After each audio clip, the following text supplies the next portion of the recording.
sebelum nikah itu seorang istri dia berkeyakinan bahwa menyentuh suaminya itu tidak batal. Kemudian setelah menikah, suaminya itu menyuruh istrinya mengikuti keyakinannya bahwa bersentuhan itu batal. Nah, sementara istri karena dari kecil melihat orang tuanya kemudian dididik dan diyakininya itu tidak batal. Jadi dalam hilafiah ini, apakah seorang istri itu berkeyakinan dengan diri sendiri atau ikut suaminya? Baik, bismillah. Iya, terima kasih. Assalamualaikum warahmatullahi wabarakatuh. Tentang seorang istri, istrinya itu di mana? Di Maroko atau di Jawa? Di Jawa. Kalau di Jawa itu kemudian kok ngomong tidak batal, kayaknya salah paham dia. Orang Jawa madhabnya kan Syafi'i rata-rata. Kalau ada berarti dia salah ngaji kayaknya. Jelas salah, karena madhab Indonesia adalah Syafi'i. Madhab Syafi'i adalah bersentuhan laki dengan perempuan adalah batal, suami istri juga batal. Loh, bapak ibunya kan bukan ulama, bapak ibunya ustaz, bukan kan? Bukan ustaz, berarti bapak ibunya salah, tapi Allah memaafkan. Sekarang sudah ngerti ketemu suami yang Syafi'i, berarti ikut suami dong.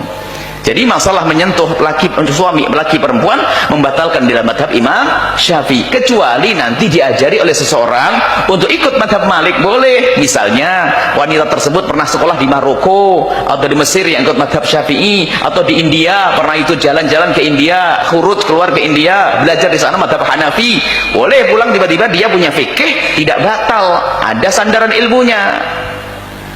Yang menjadi masalah adalah ikut bapaknya. Bapaknya bukan ustaz, ibunya juga bukan ustaz, ilmunya bukan diambil dari bapak yang bukan ustaz, bukan dari ibu yang bukan ustaz. Maka sangat betul kalau istri tersebut hendaknya patuh kepada suami karena suami mengikuti madhab Syafi'i. Kecuali seorang istri tadi berkata, aku ikut seorang ustaz yang madhab Malik karena abah saya pernah sekolah di Maroko kemudian mengajarkan kepadaku madhab Malik. Oh iya, betul.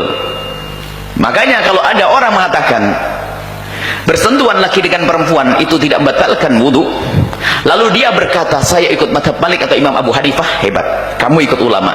Tapi yang karena saya ikut Rasulullah, kayak seolah-olah Imam Syafi'i tidak ikut Rasulullah, ini kurang ajarnya orang. Hati-hati, ini ada sebagian orang seperti itu. Kalau anda berkata saya ikut madhab Imam Abu Hanifah, Imam Malik, artinya apa? Kalau Imam Malik dan Abu Hanifah pasti ikut Rasulullah. Lah Imam Syafi'i ikut Rasulullah. Ini kan berbeda cara pemahaman. Cuman ada orang di akhir zaman nanti nyalahkan madhab lain, langsung kita harus ikut Rasulullah, jangan ikut Imam Syafi'i. Ini kan kurang ajar kan Imam Syafi'i. Memang Imam Syafi'i tidak ikut Rasulullah. Memang ente lebih pintar dari Imam Syafi'i. Sama Syafi'i yang mengatakan jangan ikut Imam Malik, ikut Rasulullah, batal wudu dengan hadis-hadisnya.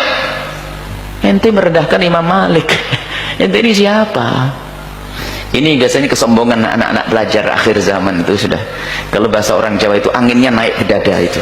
Angin itu dibuang ke bawah, bukan dibuang ke atas, sombong, petentang-petenteng. Belajar sedikit saja sudah nyaci maki orang sana sini. Mengetahui madhab-madhab itu penting, pengetahuan tentang madhab ulama. Tapi ketahuilah kita harus belajar dari madhab kita, madhab Imam Syafi'i. Ilmu penting.